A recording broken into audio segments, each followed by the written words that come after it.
The African Union arrived, as it always does, with its army of clipboards and cautious optimism.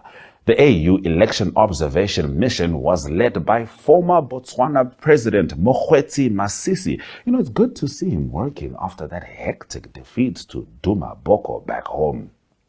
72 observers from 31 countries were deployed, which in Samia's math equals 72 people she hoped would be polite tourists taking notes while the real story happens off camera.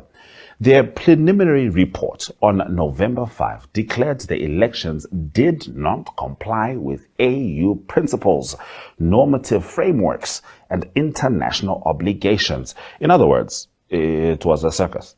The AU pointed out that Tanzania's 1977 constitution still forbids judicial review of presidential results, meaning once the winner is announced, God himself couldn't file an appeal.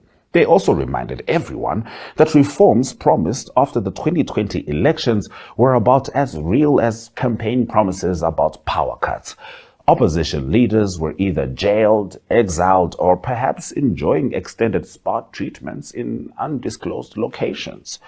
Ballot boxes were stuffed. Observers were kicked out after 5 minutes, and journalists were treated like criminals for reporting anything other than victory speeches.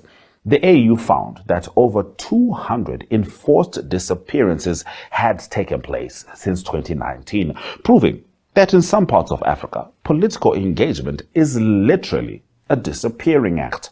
And of course, the internet shut down, because in modern elections, nothing says free and fair like turning off the Wi-Fi so no one can tell the difference.